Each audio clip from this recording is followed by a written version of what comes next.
All right, we're going to start here by going over our itinerary and our agenda. On our agenda today, we're going to learn to identify and evaluate character traits in a text, and then we're going to further our comprehension through our debate and our discussion.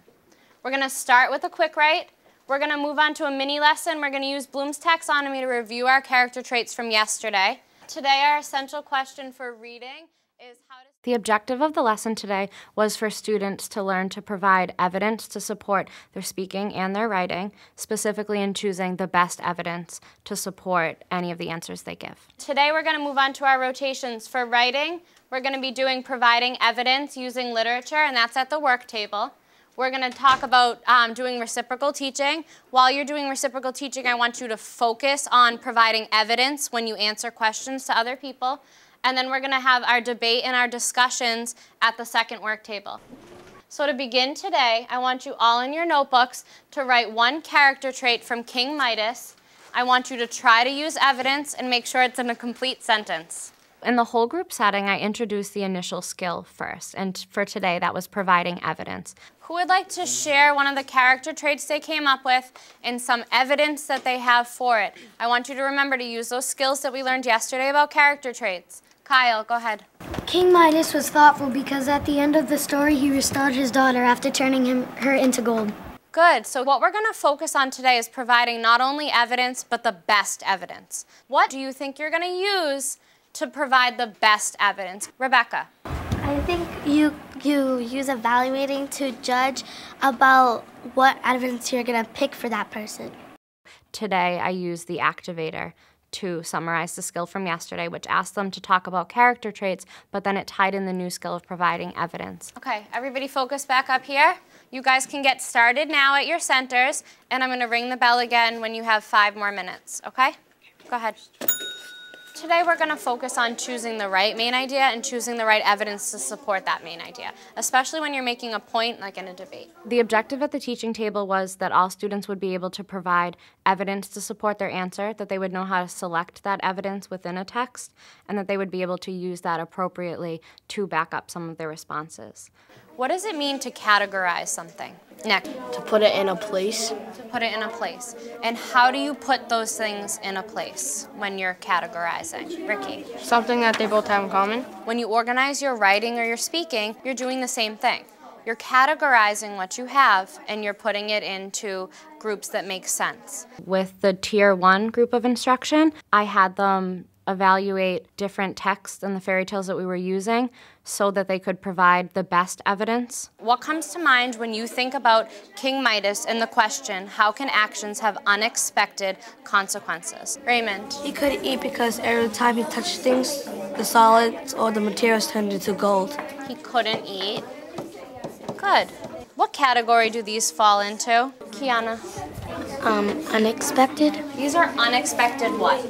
Consequences. These were things that he didn't think about, and they were unexpected. So maybe another category we could talk about is expected. So when you're working on your debates and when you're working on writing your stories, you need to have categories in mind. When you start writing, you need to say, what am I going to write about? What are my categories in mind? And that's how you begin. So I let the students try out using that new skill in the beginning, and I give them a very brief introduction. And then what I do is I incorporate that skill throughout every other center. So in writing, their focus today was to provide evidence to support their answers. So in persuasive writing and speaking, you're trying to persuade the reader to do something. You need evidence, examples, research, and a passion or a sense of urgency. And what really helps with that passion and a sense of urgency is word choice. And we've worked on word choice before. What does that mean? Nick? You use a better variety of words and spice up your words. Good. In King Midas, we talked a lot about lying. And we said a lot that he loved his daughter. We said a lot that he had the golden touch, okay? And we talked a lot about a king. And when you guys were arguing, you kept using the word king. So what we do with this activity is you take a word, king, and now what's another noun you could call a king? A ruler. A ruler, good. Now turn to your partner and come up with 2 adjectives that you could use to describe them. Mean king, I don't know. sometimes maybe kind. Okay, why don't you share some of them with me? Raymond, can you share one of your adjectives with me? I don't know one yet. I'm still thinking. Okay, Haley, can you share an adjective with Raymond? Kind. Kind? So what's another word for kind that you could come up with your own adjective? Like caring? Caring, good. Now take two adjectives and you pair it with one noun. A bossy, selfish ruler. And now instead of using king so many times in your speaking and writing, you replace it with one of these, okay? And that'll help you to add some word choice to your writing as well. Any questions before you guys move? No? Okay.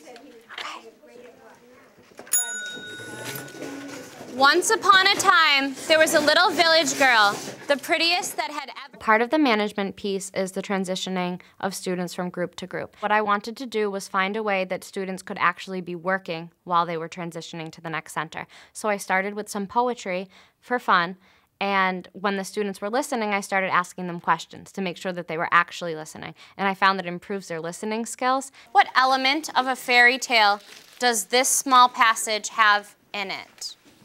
Rebecca. Most fairy tales start with once upon a time. That piece keeps them actively engaged from the beginning of the literacy block to the end, even when they're switching from group to group.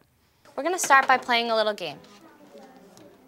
The game we're going to play is called Grab Bag. I'm going to first demonstrate it to you, and then you're going to get a chance to try. With my Tier 3 instruction, I started a little differently. I have a stapler. I have a stapler that is pink and sparkly. I have a stapler that is pink and sparkly, and it's used for putting my papers together. See how I moved from here to here, but I kept it as one fluid sentence? Who thinks that they can do that? Erica, why don't you try with a pencil?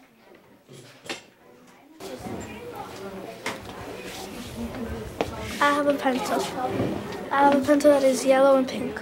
I have a pencil that is yellow and pink, and I used to write. Perfect.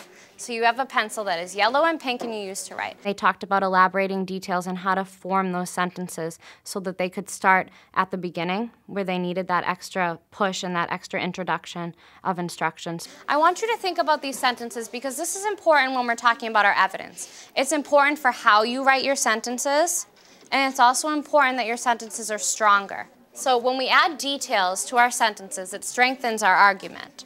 So when we're having our debates, it's really important that we have very, very strong details in there, okay? I heard somebody say, King Midas made a bad choice.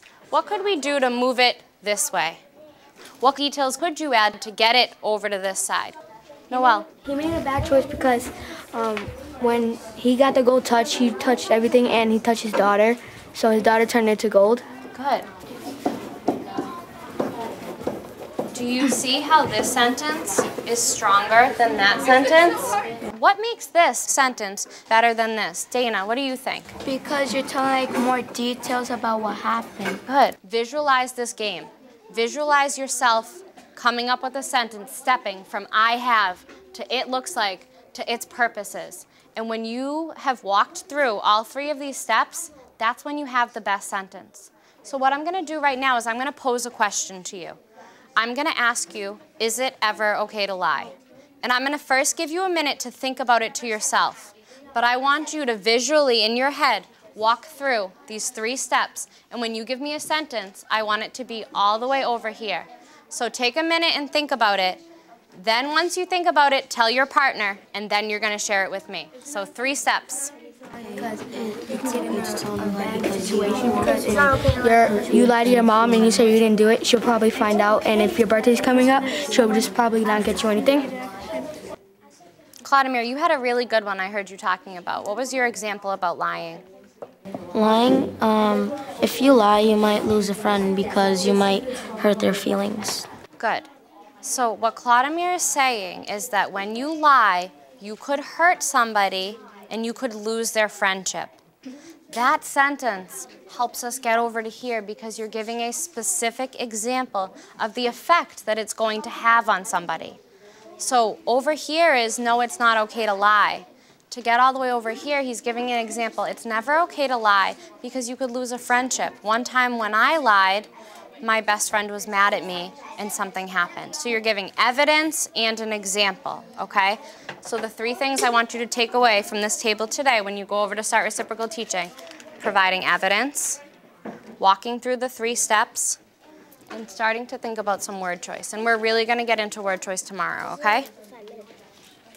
Ready?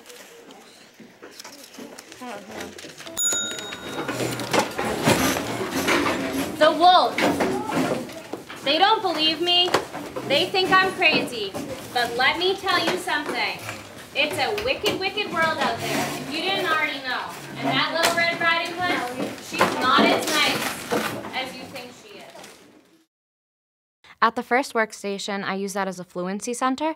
So children are working on buddy reading and reciprocal teaching. They start off the block by buddy reading a text from one of the fluency bins, and the fluency bins are each coded by color.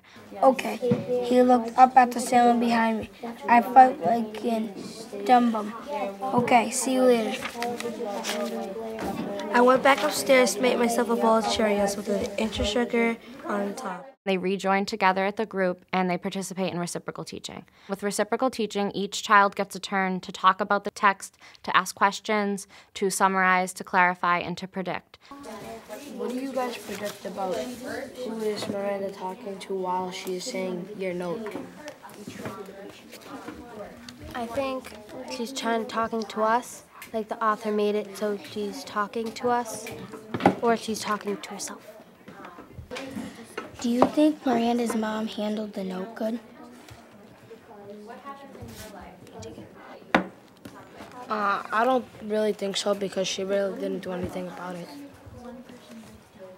She was just saying that when she said, oh, no, I don't think I left the door unlocked, I think I locked it. She wasn't even taking any precaution that someone could have came in. Do we need anything clarified? What's a knapsack?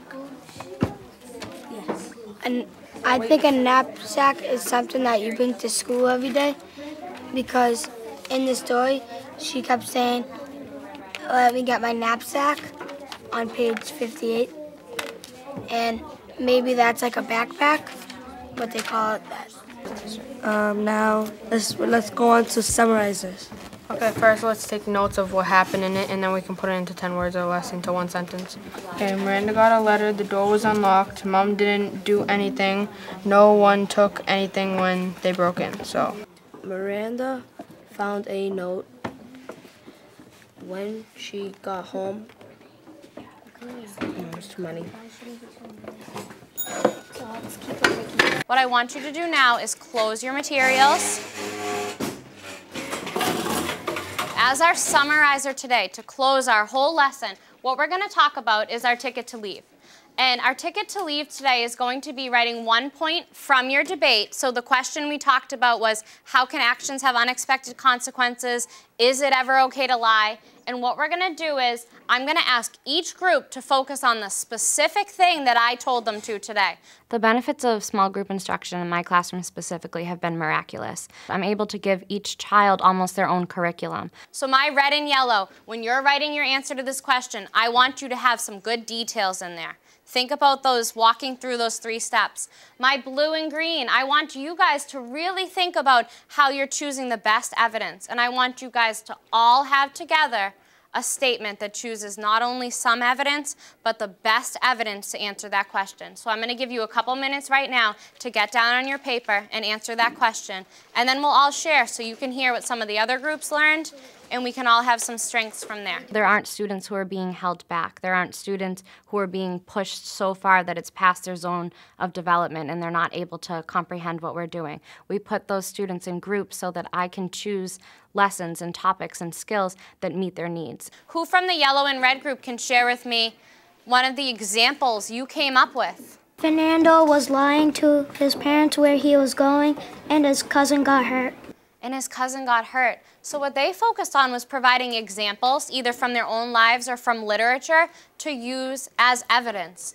So you all learned a different way to look at evidence today, and you'll all get to learn all of the pieces, but this was a nice way for everybody to share.